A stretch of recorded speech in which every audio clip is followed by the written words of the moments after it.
श्री दुर्गाय नमः। श्रीमद्देवी भागवत महापुराण तृतीय स्कंद 8वां अध्याय। सत्वगुण, रजोगुण, तमोगुण का वर्णन। ब्रह्मा जी बोले, हे तात, आपने जो मुझसे पूछा था वह सृष्टि का वर्णन मैंने कर दिया। अब गुणों का स्वरूप कहता हूँ, इसे एकाग्रचित्त से सुनो। सत्वगुण तो प्रीति स्वरूप समझना चाहिए। यह प्रीति सुख में उत्पन्न होती है। सरलता, सत्य, शौच, श्रद्धा, क्षमा, धैर्य, कृपा, लज्जा, शांति और संतोष, इन लक्षणों से सदैव निश्चल सत्वगुण की प्रतीति होती है। सत्वगुण का वर्ण श्वेत है। वह सर्वदा धर्म के प्रति प्रीति उत्पन्न करता है, सत्य श्रद्धा का आविर्भाव करता है और असत्य श्रद्धा को समाप्त करता है। तत्वदर्शी मुनियों ने 3 प्रकार की श्रद्धा बतलाई है, सात्विकी, राजसी और तीसरी तामसी। सत्वगुण रक्त वर्ण वाला कहा गया है। वह यह आश्चर्य का अप्रीति को उत्पन्न करता है। दुख से योग के कारण ही निश्चित रूप से अप्रीति होती है। जहाँ ईर्ष्या, द्रोह, मत्सर, स्तंभन, उत्कंठा एवं निद्रा होती है, वहाँ राजसी श्रद्धा रहती है। अभिमान, मद और गर्व, ये सभी राजसी श्रद्धा से ही उत्पन्न होते हैं। अतः विद्वान मनुष्यों को चाहिए कि वे इन लक्षणों द्वारा राजसी श्रद्धा समझ लें। तमोगुण का गुण वर्ण कृष्ण होता है। वह मोह तथा विषाद उत्पन्न करने वाला है। आलस्य, अज्ञान, निद्रा, दीनता, भय, विवाद, कायरता, कुटिलता, क्रोध, विषमता, अत्यंत नास्तिकता और दूसरों के दोषों को देखने वाला स्वभाव, ये तामसिक श्रद्धा का लक्षण है। पंडित जन इन लक्षणों से तामसिक श्रद्धा जान लें। तामसिक श्रद्धा से युक्त ये सभी लक्षण पर पीड़ादायक हैं। आत्मकल्याण की इच्छा रखने वाले अपने को निरंतर सत्वगुण का विकास करना चाहिए, रजोगुण पर नियंत्रण रखना चाहिए और तमोगुण का नाश कर देना चाहिए। ये तीनों गुण एक दूसरे का उत्कर्ष होने की दशा में परस्पर विरोध करने लगते हैं। ये सब एक दूसरे के आश्रित हैं, निराश्रय होकर नहीं रहते। सत्वगुण, रजोगुण, तमोगुण से कोई एक अकेला कभी नहीं रह सकता। ये सभी सदैव मिलकर रहते हैं। इसलिए हे अन्योन्याश्रय संबंध वाले कहे गए हैं। हे नारद, ध्यान से सुनिए। अब मैं इनके अन्योन्याश्रय संबंध से होने वाले विस्तार का वर्णन करता हूँ। इसे जानकर मनुष्य भवबंधन से छुटकारा प्राप्त कर लेता है और इसमें आपको किसी प्रकार का संदेह नहीं करना चाहिए। सम्यक प्रकार से जानकर ही मैंने यह बात कही है। मैंने पहले इसे जाना, पश्चात इसका अनुभव किया और पुनः परिणाम देखकर इसका परम ज्ञान प्राप्त किया। हे महामते, मात्र देख लेने, सुन लेने अथवा संस्कार जनित अपने अनुभव से ही किसी की वस्तु का तत्काल परिज्ञान नहीं हो जाता।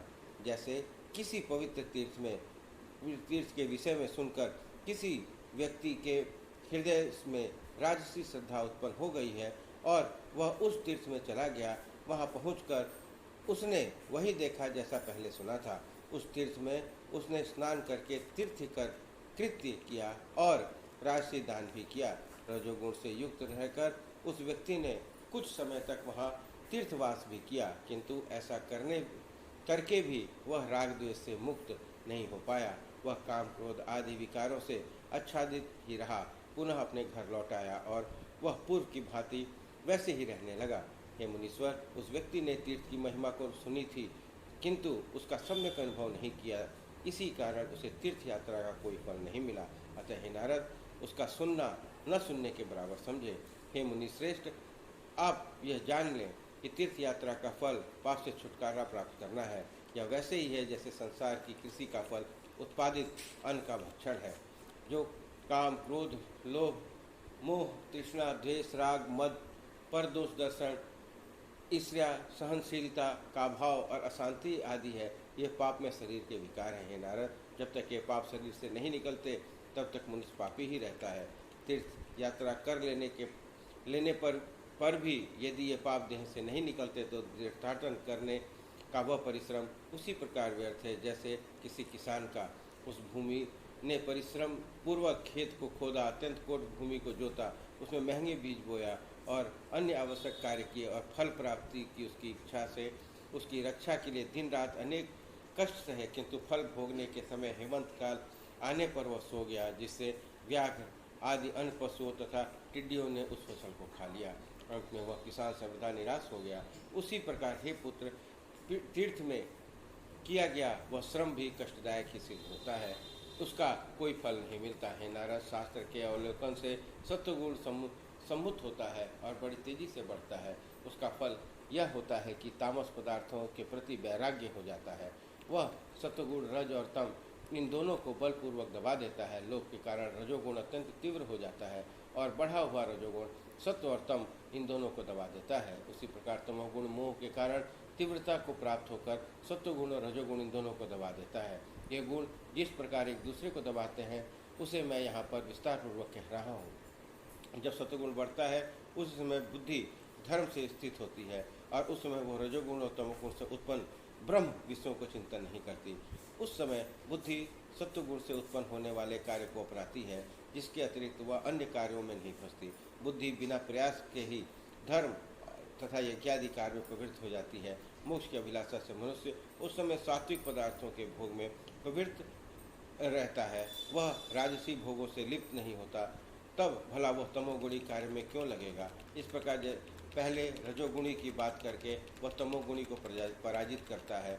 हे तात, उस समय एकमात्र विशुद्ध सत्वगुण ही स्थित रहता है। जब मनुष्य के मन में रजोगुण की वृद्धि होती है तब वो सनातन धर्म को त्याग कर राजसी श्रद्धा के वशीभूत हो विपरीत धर्माचरण करने लगता है।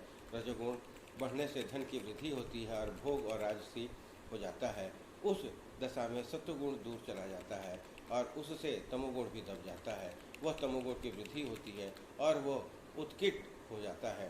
तब भेद और धर्मास्त्र में विश्वास नहीं रह जाता। उस समय मनुष्य तामसी श्रद्धा प्राप्त करके धन का दुरुपयोग करता है, उसे द्रोह करने लगता है और उसे शांति नहीं मिलती। वो क्रोधी, दुर्बुद्धि, दुष्ट मनुष्य सत्व रजोगुण को दबाकर अनेकाविध तामसी विचारों में लीन हुआ मनमाना आचरण करने लगता है। किसी भी प्राणी में सत्वगुण, रजोगुण और तमोगुण अकेले नहीं रहते, अपितु मिश्रित धर्म वाले ये तीनों गुण एक दूसरे के आश्रयभूत होकर रहते हैं। हे पुरुष श्रेष्ठ, रजोगुण के बिना सत्वगुण और सत्वगुण के बिना रजोगुण कदापि नहीं रह सकते। इसी प्रकार तमोगुण के बिना ये दोनों गुण नहीं रह सकते। इस प्रकार ये गुण परस्पर स्थित रहते हैं।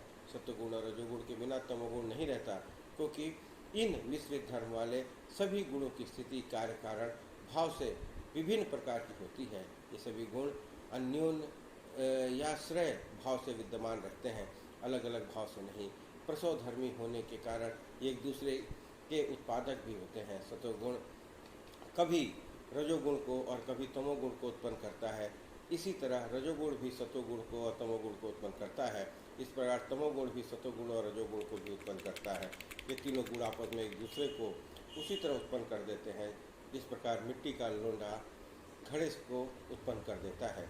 मनुष्य की बुद्धि में स्थित ये तीनों गुण परस्पर कामनाओं को उसी प्रकार जागृत करते हैं जैसे देवदत्त, विश्वामित्र, विष्णुमित्र और यज्ञदत्त आदि मिलकर काम करते हैं। जिस प्रकार स्त्री और पुरुष आपस में मिथुन भाव को प्राप्त होते हैं, उसी प्रकार ये तीनों गुण परस्पर युग्म भाव को प्राप्त होते हैं। रजोगुण का युग्म भाव होने पर सत्वगुण, सत्वगुण का युग्म भाव होने पर रजोगुण और तमोगुण का युग्म भाव होने से सत्वगुण, रजोगुण ये दोनों उत्पन्न होते हैं।